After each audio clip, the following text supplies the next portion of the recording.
ସମୟରେ ସେଇ ଗୁରୁଙ୍କ ଠାରୁ ମନ୍ତ୍ର ନେଇଥିଲା ଏବଂ ଗୁରୁ ତାକୁ କହିଥିଲେ ମାରେ ତୋର ଭବିଷ୍ୟତ ନିଶ୍ଚିତ ଭାବରେ ମଙ୍ଗଳ ହେବ, ତୋର ଉତ୍ତର ଉନ୍ନତି ହେବ ଏବଂ ତୁ ଗୋଟେ ଶ୍ରେଷ୍ଠ ପଦପଦବୀକୁ ତୁ ପ୍ରାପ୍ତ କରିପାରିବୁ ଆଶୀର୍ବାଦ କରିଥିଲେ। କିନ୍ତୁ ବିବାହ ପରେ ଘରୋଇ କାର୍ଯ୍ୟ ଭିତରେ ସେ ସୀମିତ ରହିଯାଇଥିଲା। ଦିନେ ଆଶ୍ରମକୁ ପହଞ୍ଚିଗଲା। ଆଶ୍ରମରେ ପହଞ୍ଚୁ ଦେଖୁଛି ଯେ ଗୁରୁଦେବଙ୍କ ଶରୀର ସମ୍ପୂର୍ଣ୍ଣ ରୂପରେ ଅସୁସ୍ଥତା। ଗୁରୁଦେବ ବେଡ୍ ରିଟର୍ନ ହେଇସାରିଛନ୍ତି ଏବଂ ଶୁଣିବାକୁ ପାଇଲା ଯେ ଗୁରୁଦେବଙ୍କର ପାଇଁ 2 କୋଟି ଟଙ୍କା ଦରକାର। କଣ କରାଯିବ, କେମିତି କରାଯିବ? ଗୁରୁଙ୍କୁ ଦେଖିକି ଆଖିରୁ ଧାର ଧାର ଲୁହ ବୋହିଦେଲା ଏବଂ ପ୍ରାର୍ଥନା କଲା, ଗୁରୁଦେବ କେମିତି ଏ ଶିଷ୍ୟ ଆପଣଙ୍କର ପାଇଁ କିଛି କରିପାରୁନାହିଁ, ଠିକେ ଜୀବନ। ଧାର ଧାର ଆଖିରୁ ଲୁହ ବୁହ ଦେଇ ଯେତେବେଳେ ଘରକୁ ଚାଲିଗଲା, କିଛି ଦିନ ପରେ ପେପରରେ ଗୋଟେ ଏଡ୍ଟି ଆସିଲା, ନ୍ୟୁଜ ପେପରରେ ଗୋଟେ ବିଜ୍ଞାପନ ଆସିଲା ଏବଂ ସେ ବିଜ୍ଞାପନରେ ଥିଲା ଯଦି କୌଣସି ଦାନୀ ବ୍ୟକ୍ତି ନିଜର ଆଖିଟି ଦେବ, 2ଟି ଆଖିଟି ଦେବ, ତାକୁ 2 କୋଟି ଟଙ୍କା ଦିଆଯିବ। ଏତିକି ଯେତେବେଳେ ବିଜ୍ଞାପନ ଝିଅଟି ପଡ଼ିଲା, ତୁରନ୍ତ ଡକ୍ଟର ପାଖକୁ ଗଲା ଏବଂ କହିଲା, ଏ ଡକ୍ଟର ମହାଶୟ, ମୁଁ ମୋର 2ଟି ଆଖି ଦେବା ପାଇଁ ପ୍ରସ୍ତୁତ ହେଇଅଛି, ମୋ 2ଟି ଆଖି କାଢି ଦିଅନ୍ତୁ। ଡକ୍ଟର ପଚାରିଲେ, କଣ ପାଇଁ ମା, ତୋର ତ ବୟସ ବି ହେଇନାହିଁ, ବେଶୀ ବୟସ ହେଇନାହିଁ, 2ଟି ଆଖି ଦେଇଦେବୁ, ସଂସାରକୁ ଦେଖିବୁ କେମିତି, ସଂସାରକୁ ଜାଣିବୁ କେମିତି, ସଂସାରରେ ତୋର ଆଉ କୌଣସି ପ୍ରକାର ଅସ୍ତିତ୍ୱ ରହିବ ନାହିଁ, ବହୁତ କଷ୍ଟ ପାଇବୁ।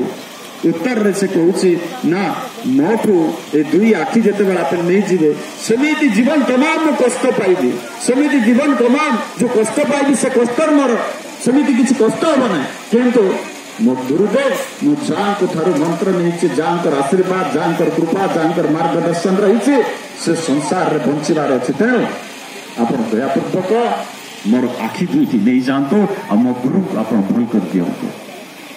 ଏହା କହିବା ପରେ, ଏହା ଶୁଣିବା ପରେ ଡକ୍ଟର କହୁଛି, ମାଲ ତୋ ଆଖି ତ ନେଇଯିବି ସତ କଥା, ବାହାର କରିଦେବି ସତ କଥା, କିନ୍ତୁ ତୋ ଗୁରୁଙ୍କୁ ମୁଁ ଟିକେ ଦେଖିବା ପାଇଁ ଚାହୁଁଛି, ତୋ ଗୁରୁଙ୍କୁ ମୁଁ ଟିକେ ଦର୍ଶନ କରିବା ପାଇଁ ଚାହୁଁଛି। ହାତ ଧରି ସେଇ ମା, ସେଇ ଝିଅ, ଯୋଉ ଝିଅ ଗୁରୁଙ୍କ ଠାରୁ ମନ୍ତ୍ରକରଣ କରିଥିଲା, ଜୋର ଜୋର କରିକି ନେଉଛି, ଚାଲନ୍ତୁ ମୋ ଗୁରୁଙ୍କୁ ଦେଖିବେ। ଗୁରୁଦେବ ସେମିତି ବେଡ୍ ରିଟର୍ନ ହେଇଥାନ୍ତି ଏବଂ ଡକ୍ଟର ଆଉ ଯେତେବେଳେ ଶିଷ୍ୟ ପହଞ୍ଚିଗଲେ, ପ୍ରଣାମ କରି କହୁଛି ଶିଷ୍ୟଟି, ଗୁରୁଦେବ ନିଶ୍ଚିତ ଭାବରେ ଆପଣ ଅଳ୍ପ ଦିନ ଭିତରେ ଭଲ ହେଇଯିବେ। ଏଇ ସେ ବଡ ଡକ୍ଟରଟେ ଆପଣଙ୍କୁ ଆସିଛନ୍ତି ଦେଖିବା ପାଇଁ, ଆପଣଙ୍କ ଶରୀର ଭିତରେ କଣ କଣ ସମସ୍ୟା ଅଛି ଜାଣିବେ ଏବଂ ଭଲ ହେଇଯିବେ।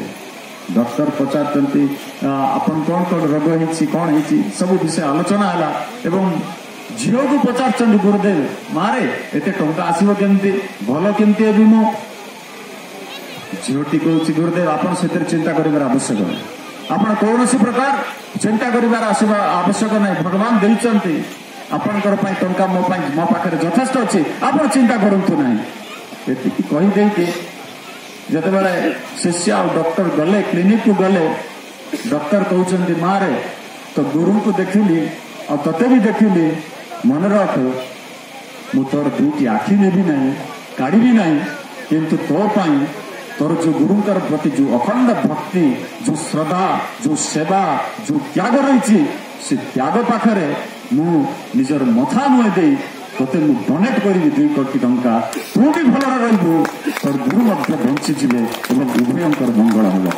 ସେଇଭଳି ଯଦି ଅନୁଷ୍ଠାନ, ଯଦି ସଂସ୍ଥାକୁ ବଞ୍ଚାଇବାର ଅଛି, ମନ୍ଦିର ମଠ ଯଦି ଗୁରୁଙ୍କର ସକାଶ ତ୍ୟାଗ କରିବାର ଅଛି, ତାହେଲେ ନିଜକୁ ଗୁରୁଙ୍କର ପାଖରେ ସମ୍ପୂର୍ଣ୍ଣ ରୂପରେ ସମର୍ପିତ କରିଦେବାକୁ ପଡିବ। ଗୁରୁଙ୍କର ବାକ୍ୟକୁ, ଗୁରୁଙ୍କର ନିର୍ଦ୍ଦେଶକୁ ଜୀବନରେ ପାଳନ କରିବାକୁ ପଡିବ। ତେବେ ଯାଇ ଏଭଳି ଏକ ସତ୍ୟାନନ୍ଦେଶ୍ୱର ଶିବଲିଙ୍ଗ ମନ୍ଦିର ଆମର କାଳୀକୃଷ୍ଣ ମନ୍ଦିର ପ୍ରତିଷ୍ଠା ହେଇପାରିବ, ନଚେତ୍ କଦାପି ସମ୍ଭବ ନୁହେଁ।